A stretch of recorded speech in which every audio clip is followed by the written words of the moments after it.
From the studios of Cromwell Middle School to Connecticut, America, planet Earth, and the Milky Way, this is CMS Student News.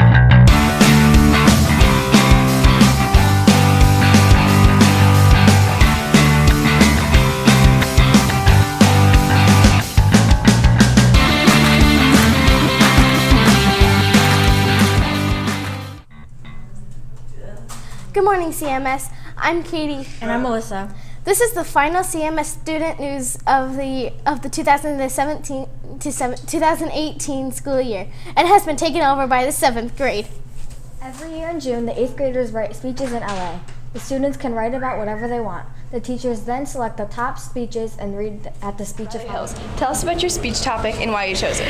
My speech topic is about my dad and how he passed away from cancer, and I think it's an important topic because people need to learn that losing a loved one isn't just about grieving. It can teach you many lessons.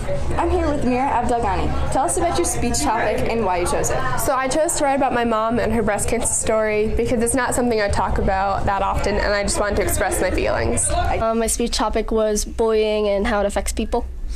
And why did you choose that as your speech topic? I've had a lot of personal experience with bullying in the past, and I wanted to bring this to light. It's not as severe as the story that I told in my speech, but it's still a serious topic, whether major or minor. I'm here with Mackenzie Dunn, who was selected for the 8th grade Speech Hall of Fame. And Mackenzie, what was your speech about? My speech was on the male-female wage gap. And why did you choose that for your speech topic? It's a topic that's very personal to me, and it's not really a topic that's talked about, so I wanted to bring it to light in our society, in our school. I'm here with Emily Green, who was selected for the 8th grade Speech Hall of Fame. And Emily, what was your speech about? My speech was about the effects of parental divorce on children. And what made you choose that as your speech topic? Well, I have experienced parental divorce, and I felt the need to share my story. I'm here with Krista Pereira, who was selected for the 8th grade Speech Hall of Fame. And Krista, what was your speech topic? My uncle's brain tumor. And what made you choose that as your speech topic? Because a lot of people don't know about brain tumors, and it needs to be addressed. Well, thank you for sharing your... Sokolowski, please tell us about your speech and why you chose it. My speech is about the importance of grandparents, and I chose it because it's almost like a tribute to my grandmother. I'm here with Isabella Barber, who was selected for the 8th grade Speech Hall of Fame. And Bella, what was your speech topic? It was about my grandmother's death, and talking about it obviously showed that I had some stuff to work through about it, so it helped. Once again, who was in the 8th grade Speech Hall of Fame. And Ethan, what was your speech topic? I did the comparison of animal and human society. And why did you choose that as your speech topic? I chose it because I was interested in the topic, and I believe humans can learn a lot by looking at animals. Great. I'm here with Jasmine Chili.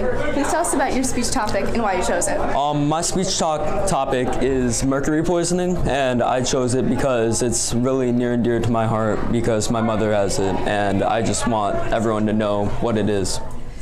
I'm here with Ella Ragnett. Please tell us about your speech topic and why you chose it. I wrote my speech on preventing teenage suicide, and I chose it because I feel that it has to be addressed because it's an important issue. Thank you. I'm here with Lily David. Please tell us about your speech topic and why you chose it. I wrote about the effects of friendship because my friends affect my everyday life, and I wanted to know how everyone's friends affect them. I'm here with Grace Machad. Please tell us what your speech topic was about and why you wrote it. My topic was about the power of a smile, and I wrote it because I want to make a positive impact on people with a smile. Student news. I'm here with Jessica Camilleri, who is a Speech Hall of Fame speaker. Please tell me about your speech. I spoke about the Hollywood wage gap because I want to be an actress when I grow older.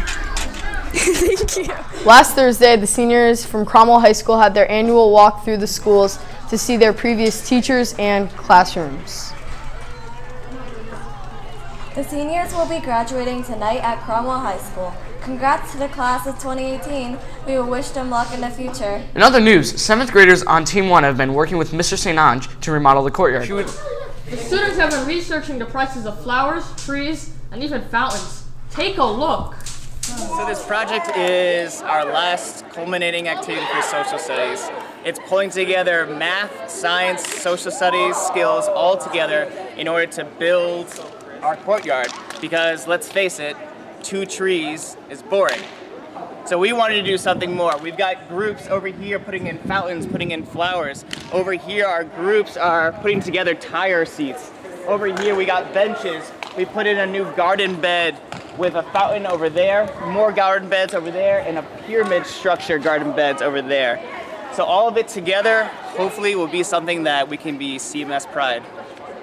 Oh, thanks. Back to the studio. Alex Jenden is an 8th grader here at CMS. He wanted to share his story about autism. He hopes to give some perspective on the difficulties dealing with his disorder. Take a look. CMS News Report. It was recently Autism Awareness Week, but what do you actually know about autism? There are many stereotypes, including that autistic people have no feelings, don't speak, or are unintelligent. None of these things are true. Autism spectrum disorder, or ASD, is a neurological condition that includes challenges with social skills, repetitive behaviors, speech, and nonverbal communication. An autistic person's senses, such as smell, hearing, and touch, are overly reactive and can cause a person to become overwhelmed. They may do things like make noises or tap their pencil to try and block out this discomfort. Oftentimes, people make fun of these coping strategies and make the person feel even worse than they already do. How many of you know somebody who's autistic? You might know me. I'm autistic, I am also a high honor student, and I am smart. I am a good artist and a good athlete. Please understand that autism is something I have, but does not define who I am. The current statistic is that 1 in 68 people are autistic. This means there's a very good chance that you may have a classmate at CMS who is autistic. So it's very important that you understand them. Imagine if however hard you tried to fit in, you just couldn't. No matter how hard you tried you fail. You would feel sad and lonely. Interact with your friends. You may rely on social cues such as body language and a voice of tone without even thinking about it. These nonverbal cues are nearly impossible for the autistic person to understand, and they may come off as being rude or annoying. It is very confusing for a person with ASD because we often don't understand why a person is reacting to us the way that they are. So, autistic people take your words very literally. This means that it's hard for us to understand things like sarcasm and certain figures of speech. I have to work really hard on my social skills and being taught and observing other people. This can be confusing because the other kids don't always act appropriately, and I might copy their behaviors to try and fit in. But my intentions are always good, which quite often I have to ask an adult like Ms. Giordano or my doctor for help with interpreting how other people are feeling and what they might be thinking. Just imagine if somebody dropped you off in the middle of Japan and expected you to know how to communicate. You'd feel lost, frustrated, and probably lonely.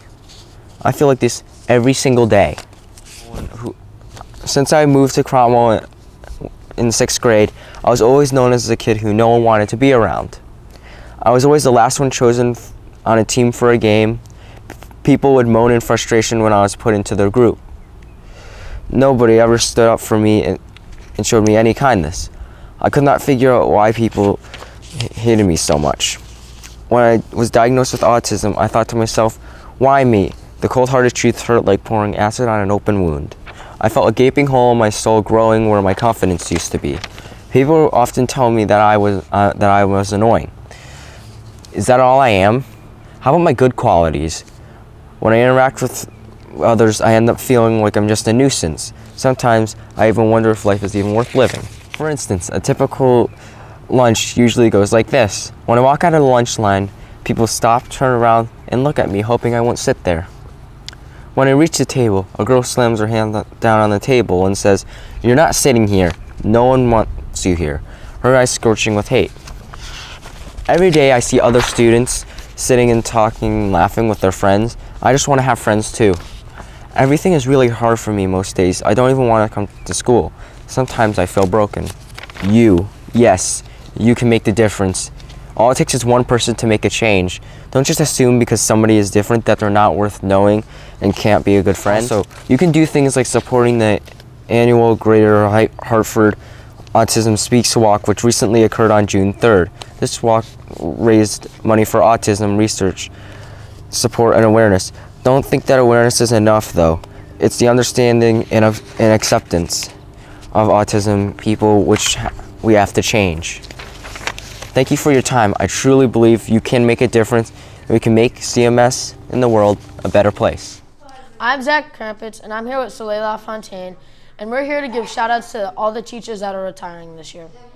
Congrats to the teachers who are retiring, Mr. D, Miss Donahue, Mrs. Eyes and Mrs. Fates. We'll miss you next year, along with Savannah Serafin and Nia Stefarak. Thank you, CMS. That is our show. Good morning and have a great summer.